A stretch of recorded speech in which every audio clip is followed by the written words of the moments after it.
মনে করি নেত্রী শেখ হাসিনা যে টেকা দে এটা শাড়ি রেখিয়া বলে দি মনে করো লাগলে দি মনে, কিন্তু এটা তো মা বিপদে বললে মা এই দেখবো, কিন্তু তুমি তো মা না গো, তুমি লাগে দুষ্ট গো, তুমি পুরা খাইবার লেগে ইচ্ছা আমারে হইছ না তুমি। যাই হোক আমি আর এমপি না থাকলো খাম ছাই জ্বালিতেছি পয়সা, আপনারা বাকি জীবন শান্তি পাইয়া যাইবা। আর এমপি বেশি দিন তখন উচিত না, আমার 12 কেজি ওজন কমছে। মানুষে আমার আগে বলছেন এমপি লেভেলে বিরাট আরাম, খালি খসি মুরগি খাওয়া যায়। আমি দেখি খসি মুরগি মানুষের চা খাওয়াইতো, আমি তো সময় দিতে পারি না।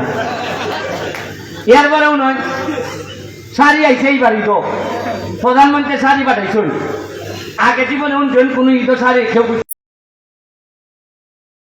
এটা আসলে শেখ হাসিনার শাড়ি তার বাবে ভেলে পাঠাইছেন।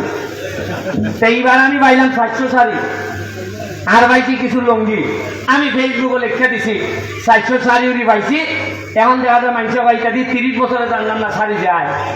ওটা শাড়ি তো আনছি না নি আইনা মানুষের বাচ্চা কইছি যে তোমরা বাচ্চা লাও দেখা ওটা যারা আমার দেখতে পারে না এরকম গাড়ি ভোট করে 700 শাড়ির মধ্যে 2টা লাগছে ব্যারিস্টারের বন্ধুর বউরে। আল্লাহর কসম আমি বড় চিনি, আর এমন ভাবে নিউজ করে বোঝা যায় বন্ধুর বউর সাথে আমার যোগাযোগ আছে। ওকে শাড়ি দিয়া এবার আমি সিদ্ধান্ত নিচ্ছি নেত্রীরে কইমো আর শাড়ি উড়ি দিও না, লঙ্গি দেবো। এই শাড়ি দিয়ে আমার অত যন্ত্রণা যেহেতু হয় সে খালি লঙ্গি আনবো, খিদা কই না তোরা এমন বিপদ আছে আমি এমনি জানি। এরপরে আমার সাথে যারা থাকে, আমার যখন ভাই নাই বোন নাই, আমার বাপ নাই মা নাই, কেউ দেশ নাই, আমার চাচাও নাই শাশুর ভাইও নাই,